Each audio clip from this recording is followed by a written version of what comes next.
Hein? On va aller dans mon bureau.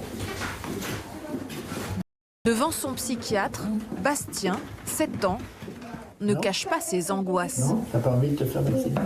Et toi, t'en as marre du... Il paraît qu'on va reconfiner encore. J'en ai marre. J'en ai marre de ce plan horrible. Pour cet élève de CP, le Covid est source de stress et de nervosité. À l'école, le protocole sanitaire lui complique le quotidien. On est obligé de parler très fort à cause des masques, Oui. manger très rapide, beaucoup se laver les mains. Ça prend plein d'énergie.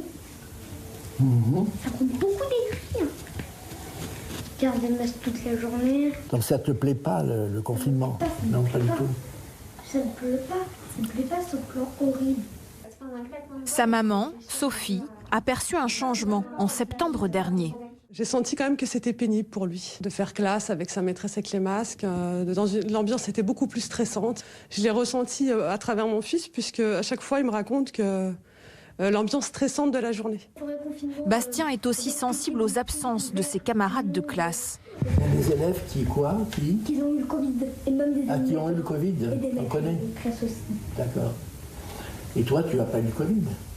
Non, je l'ai déjà fait et je suis négatif. Ah d'accord. Donc j'ai même pas le Covid. 2 parents d'élèves. 2 parents d'élèves qui ont eu le virus? Oui. D'accord.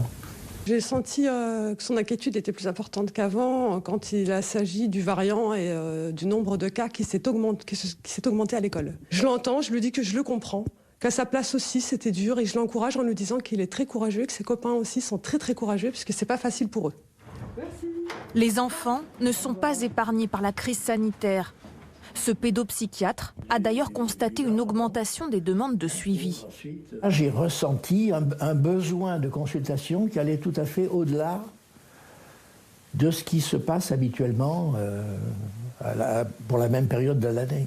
Les parents eux-mêmes sont déstabilisés, sont anxieux sur leur avenir, et donc les enfants, ce sont des véritables éponges émotionnelles, donc tout ça se répercute évidemment immédiatement sur les enfants. Une analyse partagée par les enseignants. Après le confinement du printemps, la reprise de septembre a révélé de nombreux traumatismes. En maternelle, par exemple, les enfants étaient beaucoup plus sensibles, pleuraient plus facilement en début d'année. La difficulté pour certains était de se remettre en groupe, de pouvoir réapprendre à des tâches scolaires, des tâches à être élève. Voilà, donc se concentrer, échanger avec les autres. Cette crise, elle est traumatique pour les enfants et je pense qu'on n'en mesure pas encore tous les effets, mais on les mesurera dans quelques années. Déjà, les hôpitaux constatent une augmentation sans précédent des admissions d'enfants, déprimés, anxieux, suicidaires ou même maltraités. Une conséquence directe de la crise sanitaire. La perspective d'un nouveau confinement inquiète les sociétés de pédiatrie.